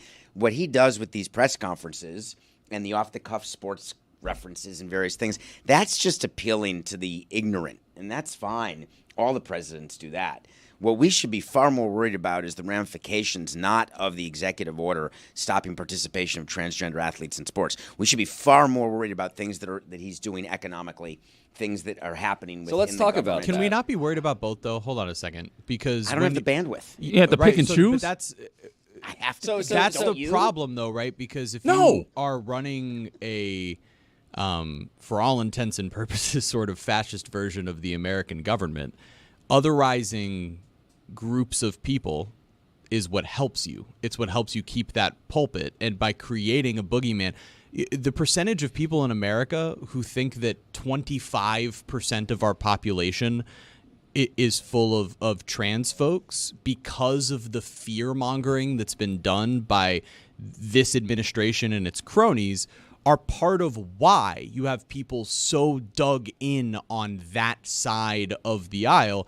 is because they've created boogeymen out of nowhere. And by the way, if this population is as small as it is, which it is, we should still be supporting them. So look, I think there's the reason why it's been really hard to talk about the trans debate in the context that David is trying to get us to is because it is a bit of a nuanced thing. We're talking about a tiny population of people, and therefore, if it's just going to be a tiny population of people, less than 10 college athletes, why are we prioritizing them and losing an 80-20 issue, as they say? And what I'm here to remind everybody is that the point of rights in this country is not that it's a popularity contest, it's what is right or wrong. And at the same time, David, I want to acknowledge when it comes to the terror alert scale of how worried we should be about anything, because it's a relatively small population, what's happening, say, to USAID is something that, yes, we should also make room for if we're going to power rank the actual levels of concern, while also noting briefly that USAID is also 0.2% of the budget. Right? So another population. The impact it's having worldwide, the diplomatic impact it's having, the fact that no one's talking about this or no one's, whether we're a sports show or not, if you're not paying attention to what is happening with the USAID and the fact that it's disappearing, then you're not paying attention. So. It's as you're saying. You got to pick and choose what you want to But there's a through line here, Roy, right? Here we have in USAID and the trans population of athletes, two groups that are relatively very small. I don't agree with your premise. But budgetarily, USAID is 0.2%. The impact of USAID is so much larger than the impact of banning transgender participation in athletics. It's not even. How can you mention them in the same sentence? I'm mentioning them in the same sentence because what we're doing here is forcing nuance into a false binary. It's not either or. What we're saying is USAID, 0.2% of the budget, also massively impactful for every foreign relationship we have, for all of these people who got into it for the right reasons. For everybody with AIDS, everybody with for HIV everybody around who's the world. affected by disease globally, it is a massive catastrophe. I am also saying that even though there are less than 0.02% fewer, twice. I think we'll agree to disagree, percent of college athletes who are trans, also worth considering. Right? It was obvious back in whatever year that was, 2018, 2017, with the bathroom bill in North Carolina. It was sort of a test there. It's like, hey, my base, we can agree men should go to men's rooms and women should go to women's rooms, right? Ladies' rooms, right? And yeah, but then that one shockingly sort of failed for them. So then the new one was, boys should play boy sports, girls should play girl sports, let's protect our kids. And that one just hit like, you know what? And so it's just been obvious what's been happening. It just happens that they have currently succeeded. Do you see a problem? I mean, I don't know that we should debate the concept of, I'd rather talk about the executive order and talk about the reason why he's doing that and how that is manifesting itself in issues that are far more impactful to way more people. So I just take umbrage with you saying that it's like USA 0.02%. Therefore, we have to consider it in the same. But this is why it's in the same breath right now. It's because what Donald Trump and what this administration is doing all of the time is celebrating that they are defeating the bullies. The bullies in this case are trans athletes, and they're the workers trying to get people AIDS medication, who are actually a tiny percentage of the population he's trying to, David, it's a numeracy What part thing. of budget is Gaza? I mean, are you going to start breaking down the defense budget and what we've done? I'm walking you to a place of agreement. I'm walking you to a place of agreement, which is, oh God. Oh, guys, the NBA trade deadline, it never stops. This according to Bobby Marks of ESPN and Tim Bontemps.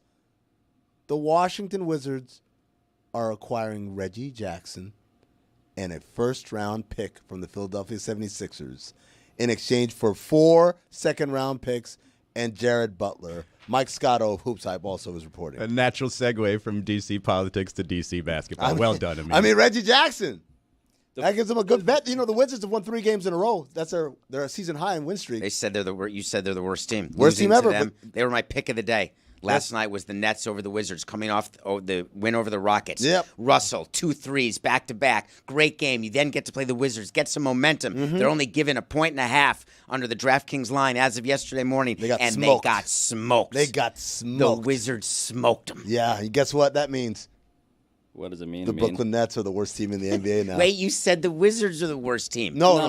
Whoever loses to the Wizards. Oh, now they're It's the opposite of a championship belt.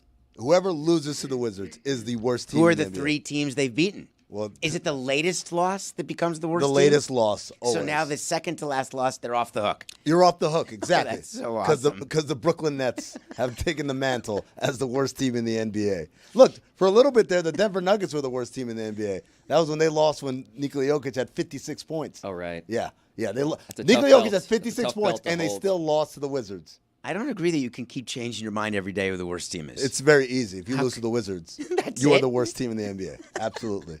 So Minnesota's like, whew, thank God, we're off the hook. The Nets were a nightmare last night. That was awful. But yeah, 4 second-round picks. 4 second rounders. The second rounder is a fun thing to me. My favorite part of all of these deals, when they said they're sending a pick, they're sending 2 seconds for. I don't know if this is a thing that happens in any other sport, but in the NBA, it's so much fine print. So, for instance, the pick that they're sending Washington is the less favorable of Oklahoma City, Houston, if between 5 and 30, and the Clippers in 2026. I never read those. I just ignore anything like that when they talk about pick swaps.